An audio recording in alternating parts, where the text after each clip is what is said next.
चल पटकन, movie start होईल. दुर्वा ओंकारचा हात ओढत म्हणाली, अगं हो, पण तू जरा सावकाश चाल. मगाशी त्या स्कॅनिंग मशीन मध्ये केवढ्याने ठेचाळलीस. आपण मुळातच इतक्या लेट नाईट शोला यायलाच नाही हवं होतं. गर्भसंस्कार पण काही असतात की नाही? भूताचे पिक्चर बघण्याचे कसले डोहाळे. ह्या आठवड्याचीच ड्यू डेट आहे. आपण फक्त डॉक्टर व्हिजिटसाठीच घरातून बाहेर पडायला हवं. तू खूपच पॅनिक होतोयस रे ओंकार. काही नाही होत. बघ, बाळ सुद्धा एक्साइट होऊन पोटात उड्या मारते. ओंकारची गंमत करत दुर्वा हसत हसत म्हणाली. ओंकार आणि दुर्वा यांचा सुखाचा संसार सुरू होता. लग्नाच्या 5 वर्षानंतर त्यांच्या घरात पाळणा हलणार आहे. ते दोघेही आणि कुटुंबातले सर्वच जण खूप आनंदात आहेत. चल, मी पॉपकॉर्न घेऊन येतो. इंटरव्हेल होताच ओंकार सीटवरून उठत म्हणाला, हो, मी पण वॉशरूमला जाऊन येते. बसल्या बसल्या पायांना मुंग्या आल्या आहेत. पॉपकॉर्न घेऊन परत आल्यानंतरही ओंकारला दुर्वा काही जागेवर परत आलेली दिसली नाही. त्याने थोडा वेळ वाट पाहून तिला कॉल लावला. अगं, कुठे आहेस? सगळे ओके आहे ना? अरे हो, तिथे थोडं गुदमरायला होत होतं म्हणून मी चालत परत घरी जाते. अगं, तू मूर्ख आहेस का? इतक्या रात्री एकटी का बरं जाते? जिथे असशील तिथेच थांब, मी येतोय. तू परत पॅनिक व्हायला लागलायस. मी घराजवळ पोहोचली सुद्धा. आपल्या बिल्डिंगच्या मागेच उभी राहून बोलते. तू काळजी नको करू. मूव्ही आटोपली की घरी ये. मरू दे ती मूव्ही, मी येतोय आताच. दुर्वाने ओंकारला तर काळजी करू नको असे म्हटले होते, पण तिला तर खूपच अस्वस्थ वाटत होते. ती तिथेच एका झाडाखाली जरा वेळ थांबली. समोरच्या स्ट्रीट लाईटकडे पाहत ती दीर्घ श्वास घेऊ लागली. अचानकच तो लाईट चालू बंद होऊ लागला. वातावरण एकदमच पालटले. डिसेंबरचा महिना असूनही तिला दरदरून घाम फुटायला लागला. जोराचा वारा सुटला. त्या झाडाची सुकलेली पाने आणि जमिनीवरची धूळ माती त्या वाऱ्यामध्ये गोल गोल वादळासारखी उडू लागली. दुर्वाला अचानकच चक्कर येऊ लागली.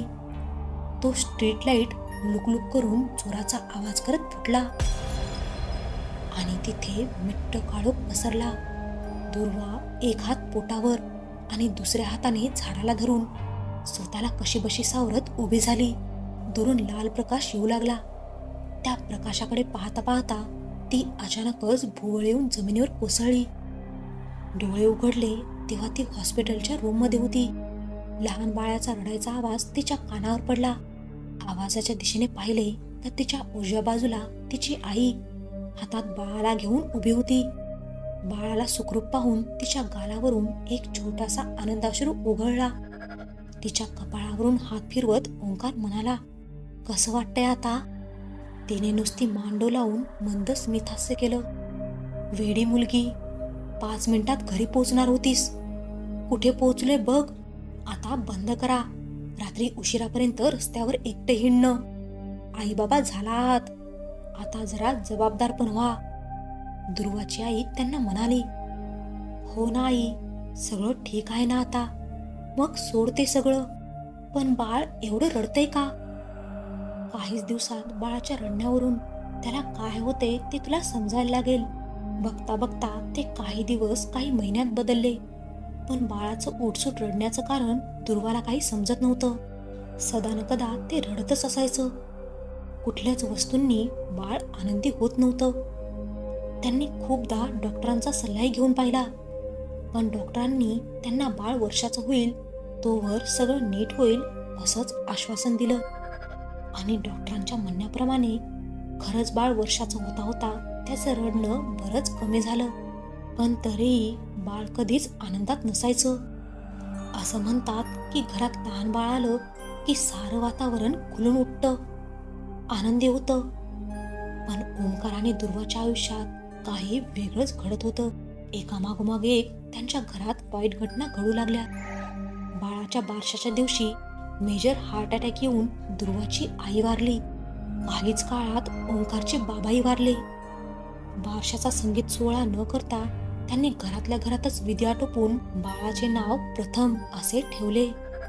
प्रथमच्या पहिल्या वाढदिवसाच्या काही दिवसांआधी ले ऑफ मध्ये ओमकारची नोकरी गेली. त्यांच्यावर येणारी एकामागोमाग एक दुःख काही संपायचं नावच घेत नव्हते. लाईफ मध्ये काहीच नीट नाही चाललंय रे ओंकार. गेल्या वर्षभरात किती साऱ्या वाईट वस्तू आपल्या बरोबर घडल्या आहेत. मला तर प्रथमची काळजी वाटते. त्याचे कुठलेच माइलस्टोन अचीव होत नाहीयेत. एव्हाना तो त्याच्या वयाच्या इतर लहान मुलांसारखा घरात दुडदुड धावायला हवा होता, पण तो अजून रांगतही नाहीये. ओमकार, अरे मी गेल्या काही दिवसांपासून विचार करत होती तुला सांगावं, पण मग मला वाटलं की तू त्याच्यावर विश्वास नाही ठेवणार. मला ना गेल्या वर्षभरात अनेकदा एक विचित्र स्वप्न येते. आपला प्रथम बेडवर झोपलेला असतो आणि रूमच्या दुर्वाचं वाक्य संपण्याच्या आतच त्यांना त्यांच्या दाराच्या बाहेर एका छोट्या कुत्र्याच्या पिल्ल्याचा रडायचा आवाज येत होता. त्यांनी दार उघडून त्याला घरात घेतलं. प्रथम त्याला पाहून पहिल्यांदाच खुदखुदून हसला आणि त्याला हसताना पाहून ओमकार आणि दुर्वालाही मन भरून आनंद झाला. त्यांनी त्या रात्री त्या पिल्ल्याला घरातच झोपू दिले. प्रथमलाही त्याच्या रूम मध्ये झोपून ते दोघेही त्यांच्या रूम मध्ये झोपायला गेले. अगं, तू तुझं स्वप्न सांगत होतीस ना तेव्हा. जाऊ दे, आजचा दिवस थोडा छान जातोय असं वाटतंय. तो तसाच असू देत. एवढ्यातच त्यांना काही जड वस्तू पडायचा आवाज आला आणि ते पिल्लू केविलवानं ओरडलं. ते दोघेही बाहेरच्या खोलीत पळत पळत गेले, पण तिथले दृश्य बघून काही क्षण दोघांनाही काही समजेना असे झाले. ते पिल्लू दाराजवळ त्याला जिथे ठेवले होते तिथेच होते, पण त्याच्यावर त्यांचं शूरॅक पडलं. ते त्याच ठिकाणी कळवळून मेलं. पण त्याहून धक्कादायक वस्तू काही वेगळीच होती. त्या पिल्ल्याच्या बाजूला जमिनीवर प्रथम बसला होता आणि त्या पिल्ल्याच्या मृत शरीराला बघून खुदखुदून हसत होता. अजून रांगताही न येणारा प्रथम त्याच्या बेडरूम मधून बाहेर येऊन इथे हॉलमध्ये कसा बसला होता. गेले काही महिने प्रथम रोज रात्री 3 वाजता उठून जोरजोरात रडायचा, पण त्या रात्री तो निवांत झोपला होता. त्यापुढचे काही दिवस त्यांचं आयुष्य थोडं सुरळीत सुरू झालं. ओंकारला पुन्हा नोकरी लागली आणि प्रथमही काही दिवस रांगून आता चालूही लागला. पण प्रथमचे 3 वाजता रात्री उठून रडायचे मात्र परत सुरू झाले. एके दिवशी संध्याकाळी ऑफिसमधून आल्यावर ओंकार किचनमध्ये दुर्वासोबत चहा पीत बसला होता. एवढ्यातच त्यांना बाहेरच्या दाराचे लॉक उघडायचा आवाज आला. दोघांनीही बाहेर पळून पाहिलं तर तिथे बसलेला प्रथम तिथे नव्हता आणि दार उघडं होतं. ते पटकन त्यांच्या समोरच्या घराचं दार उघडं पाहता तिथे गेले. वहिनी, प्रथम इथे आलाय का? दुर्वाने घरभर नजर फिरवत काळजीने विचारले. अहो माहिती नाही, मी गॅलरीमध्ये होते. एवढ्यातच स्वयंपाकघरात कसलासा आवाज आला. ते तिघेही पटकन स्वयंपाकघरात पळाले आणि समोरचं दृश्य पाहून दुर्वाला मळमळून उलटीच झाली. समोर प्रथम पिशवीत ठेवलेलं कच्चं मटण खात बसला होता. ओंकारने त्याला पटकन उचलून स्वतःच्या घरी नेलं, पण तो जोरजोरात आदळआपट करून रडू लागला. त्या रात्री त्यांनी त्याला शांत करून कसाबसा झोपवला. हे सगळं काय आहे ओंकार? आपल्या प्रथमवर कोणी चेटक वगैरे तर केलं नाही ना? दुर्वा, मी खूप दिवसांपासून विचार करत होतो, तुला सांगू की नाही. प्रथमचा जन्म झाला तेव्हापासूनच मला अनेकदा किंवा जवळजवळ रोजच एक स्वप्न येते की प्रथम त्याच्या खोलीत झोपलेला आहे आणि खोलीच्या कोपऱ्यात अंधारात काळे कपडे घातलेली बाई त्याच्याकडे बघत उभी आहे. दुर्वा त्याचं वाक्य पूर्ण करत म्हणाली, मी हेच स्वप्न काही महिन्यांआधी तुला सांगण्याचा प्रयत्न करत होते. हे एकच स्वप्न आपल्या दोघांनाही येत आहे. याचाच अर्थ की हे स्वप्न नाही, हे काहीतरी वेगळंच आहे. मला प्रथमची काळजी वाटते आहे. आपण त्याला आपल्या सोबतच या खोलीत झोपवायला हवं. रात्रीच्या शांततेत उठून दबक्या पावलांनी प्रथमच्या खोलीजवळ गेले. हळूच दार उघडून पाहिलं तर प्रथम त्याच्या बेडवर बसलेला होता आणि रूमच्या दुसऱ्या कोपऱ्याजवळ पाहून हळूहळू आवाज न करता हसत होता. लहान मुलांना कधी कधी अगदीच पडदा हलताना पाहून सुद्धा खुदुखुदू हसू येतं, पण त्याच्या चेहऱ्यावरचे हावभाव एखाद्या लहान मुलासारखे नव्हते. ओंकारने पटकन रूमच्या आत जाऊन त्या कोपऱ्यात पाहिलं आणि खरंच तिथे काळे कपडे घातलेली एक आकृती त्याच्या नजरेत पडली. तो दचकून 2 पावलं मागे झाला आणि त्यांनी रूमचा लाईट चालू केला, पण तोपर्यंत ती आकृती तिथून नाहीशी झाली.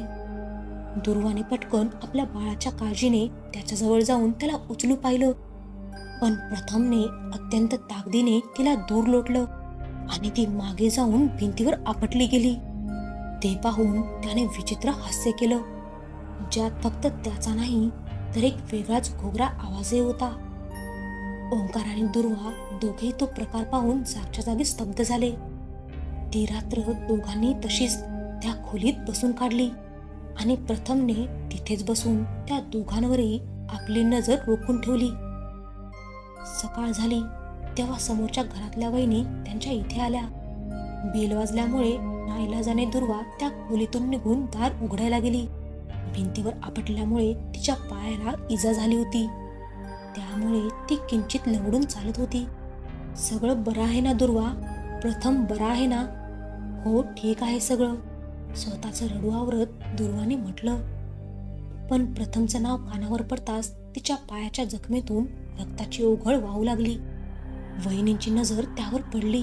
तुझ्या गालांवरचे सुकलेल्या अश्रूंची ओघळ आणि ही पायातून लागलेली रक्ताची धार काही वेगळं सांगते आहे.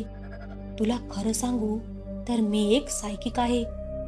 इतरांपेक्षा या नकारात्मक शक्तींची मला पटकन जाणीव होते. घराच्या बाहेर ये, मला तुला काहीतरी सांगायचे आहे. दुर्वाने सांगितल्याप्रमाणे पटकन घराबाहेर येऊन पाठीमागचे दार बंद केले. तिला असंही स्वतःसमोर दुसरा कुठलाच पर्याय दिसत नसल्याने ती कुठल्याही पर्यायासाठी तयार होती. प्रथमवर काहीतरी काळी सावली आहे. मला त्याच्या अवतीभोवती काळा ऑरा दिसतो आणि हे कालच्या घटनेनेच नाही. मी त्याला पहिल्यांदा पाहिलं तेव्हापासूनच हे असं आहे. पण ह्या वस्तूंवर कोणी पटकन विश्वास ठेवत नाही, म्हणून मी समोरून कधीच सांगण्याचा प्रयत्न नाही केला. पण काल जे घडलं ते काही साधंसुधं नव्हतं. वहिनी, माझ्या बाळावर कोणी चेटूक केला आहे का? नाही, हे त्याच्याही पलीकडे आहे. त्याच्या दुधात झोपेच्या गोळ्या टाकून त्याला प्यायला दे आणि तो झोपला की आपल्या बिल्डिंगच्या मागच्या पिंपळाच्या झाडाजवळ त्याला घेऊन ये. अहो काय बोलताय वहिनी? लहान बाळ आहे ते. लहान बाळ नाही आहे ते. त्या शरीराला झोपवावं लागेल, तेव्हाच त्या काळ्या शक्तीची ताकद झोपता असेल आणि तेव्हाच तुम्ही त्याला तिथपर्यंत आणू शकाल. वहिनींनी सांगितलेले सारेच आणि काल रात्रीपासून घडलेल्या साऱ्या घटना दुर्वाच्या विचारशक्तीच्या पलीकडच्या होत्या. त्यामुळे जास्ती कुठलाच विचार केल्याशिवाय त्यांनी सांगितल्याप्रमाणे सर्व काही केले. वहिनी, तुम्ही आम्हाला इथे अशा प्रकारे का बोलावले आहे? ओंकारने विचारले. हे सारे इथूनच सुरू झाले आहे. ह्या ठिकाणी अनेक वाईट शक्तींचा वास आहे. मी ह्या रस्त्यावरून येणे आवर्जून टाळते. इथून कधी यावेच लागले तर ह्या ठिकाणच्या जवळ आल्यानंतर मला माझ्या शरीरातील त्राण कोणीतरी ओढून घेतल्यासारखा वाटतो. पण आज त्या व्यतिरिक्त आपल्याकडे दुसरा काही पर्याय नाही आहे. 1 मिनिट, इथून सुरू झाले म्हणजे? मला नेमकं काही नाही सांगता येणार, पण ह्या शक्तीचा उगम हेच ठिकाण आहे. दुर्वा प्रथमचा जन्म झाल्यानंतर ह्या ठिकाणाहून त्याला सोबत घेऊन येत असताना तुला काही विचित्र अनुभव आला आहे का, ज्याच्यानंतर अचानकच त्याच्या वागण्यामध्ये काही फरक जाणवला असेल? हे सगळं सांगत सांगत वहिनींनी त्या झाडाजवळ प्रथमला एका लाल कापडावर झोपवले आणि झाड आणि प्रथम यांच्या अवतीभोवती पिवळ्या राईचे वर्तुळ बनवले. स्वतःजवळ आणलेला अंगारा प्रथमच्या कपाळावर लावला. कपाळाला अंगाऱ्याचा स्पर्श होताच झोपेतच प्रथमचे पूर्ण शरीर शहारले. त्याचे शरीर सुप्तावस्थेत असूनही त्याच्या हातून एक वेगळाच गुरगुरण्याचा आवाज येऊ लागला. त्याची छाती जोरजोरात वरखाली होऊ लागली. त्याचे पोटही आतल्या आत पिवळटले जात असेल असे दिसू लागले. वहिनी, त्याला काय होते? दुर्वाने कळवळून विचारले. तुला विचारलेल्या प्रश्नाचं उत्तर दे, त्याशिवाय मला त्याला बाहेर काढणं अवघड होईल. त्याच्या जन्मानंतर नाही, पण त्याचा जन्म झाला त्या रात्री मी ह्याच ठिकाणी येऊन बेशुद्ध पडली. त्याआधी मला खूप विचित्र अनुभव आले, पण तेव्हा त्याचा जन्म झाला नव्हता. तेव्हाच तू आणि तुझ्या पोटात असलेला प्रथम दोघेही सगळ्यात संवेदनाक्षम होतात. हा साधा सुद्धा काळा जादूचा प्रकार नाही, आपल्या कल्पनाशक्तीच्या पलीकडली वाईट ताकद आहे. तुमच्या कुटुंबातील प्रत्येक चांगल्या ऊर्जेला ओढून हे स्वतःची ताकद वाढवते. एवढं म्हणून त्यांनी ओंकार आणि दुर्वाच्या भोवतालून उदीचे एक वर्तुळ बनवले आणि त्यांना काही झाले तरी वर्तुळाच्या बाहेर न येण्याची ताकीद दिली. प्रथमच्या शरीरातून येणारा तो अमानवीय आवाज आता अजूनही तीव्र झाला. दिवसाची वेळ असूनही आभाळात मळप भरून आल्याने फारच अंधारले होते. जोराचा वारा सुटू लागला. ह्या साऱ्याकडे दुर्लक्ष करून वहिनीने प्रथमच्या तळपायावर आपला अंगठा ठेवून मंत्रोच्चार सुरू केला. अचानकच प्रथमचे शरीर हळूहळू करता हवेत उडू लागले. ओंकार आणि दुर्वाला त्यांच्या डोळ्यांवर विश्वासच बसत नव्हता. वहिनीने डोळे उघडून पाहिले तर त्यांना काळे कपडे घातलेली एक अतिशय म्हातारी बाई प्रथमच्या केसांना धरून त्या वर्तुळाच्या बाहेर ओढायचा प्रयत्न करताना दिसली. त्यामुळेच त्याचे शरीर हवेत उडाल्यासारखे दिसत होते. त्यांनी प्रथमच्या तळपायावरचा अंगठा न सरकवता दुसऱ्या हाताच्या मुठीमध्ये उदीवरून त्या बाईवर उडवली आणि ती बाई लांब फेकली गेली. ह्याचबरोबर प्रथमचं शरीर पुन्हा जमिनीवर आदळलं. वहिनीने मंत्रोच्चार न थांबवता स्वतःजवळच्या लाल दोऱ्याने प्रथमच्या केसांभोवती गाठ मारली आणि त्यावरचे केस कापून टाकले.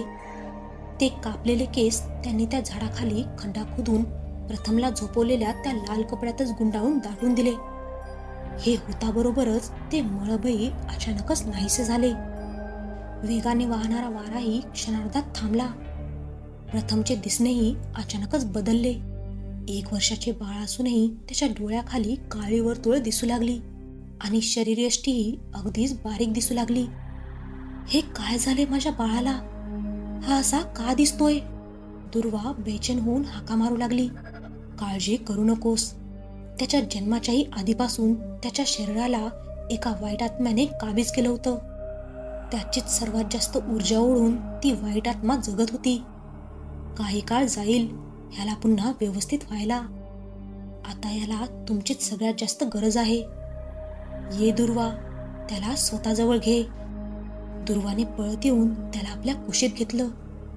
प्रथमनेही हळूच डोळे उघडले आणि एक छोटंसं स्मित हास्य केलं आणि पहिल्यांदाच त्याने आपल्या तोंडून मम्मा असे उद्गार काढले.